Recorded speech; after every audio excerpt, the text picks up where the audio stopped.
Hi. So picking up the story today in Nehemiah 6, we saw the people of Israel walking on the walls with one hand, walking on the wall with one hand, and in the other hand was their weapons because they were facing so much opposition, and they were anticipating their enemies' attacks. But they continued to do their work even while facing the opposition and rebuilding that wall. Now, I got a lesson from that because sometimes attacks and things that we go through are just designed to distract us. But here, the people were working, but then they still had their backup. And I think that that's just an amazing thing. So everyone needs to be out here with their tool in one hand and their weapon in the other.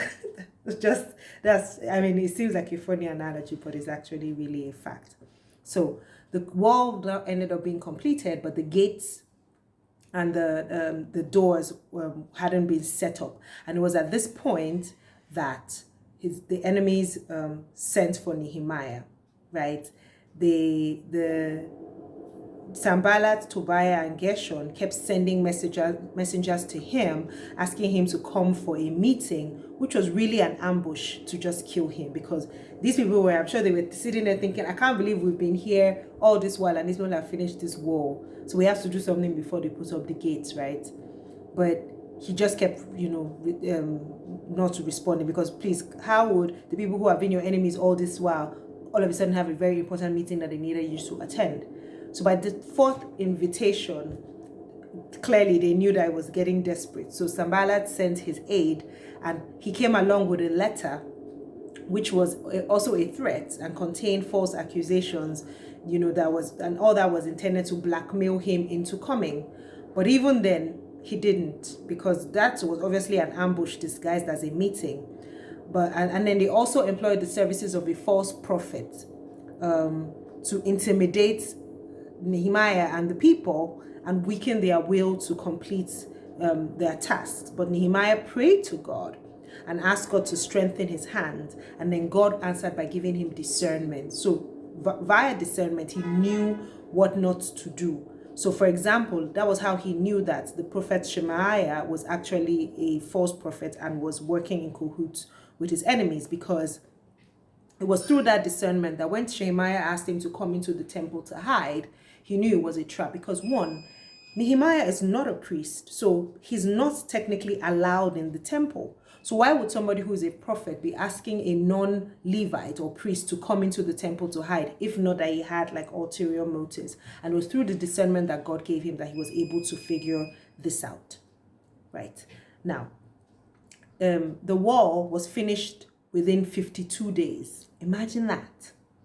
52 days. And this was a testament to the fact that God was with them and God was the one who strengthened them. Because remember that these people faced opposition almost every day of this building. And in less than 2 months, they were able to rebuild a wall that had lain in ruins for over 70 years. Tell me how that wasn't God, right? Altogether, after the rebuilding, we found out the people who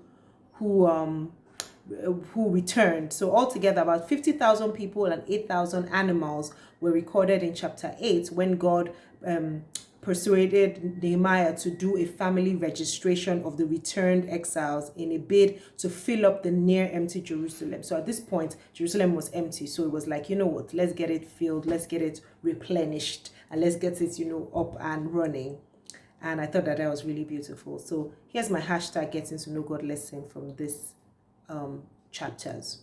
When Nehemiah prayed in the midst of the threats that he was facing to his livelihood and his life, God gave him discernment.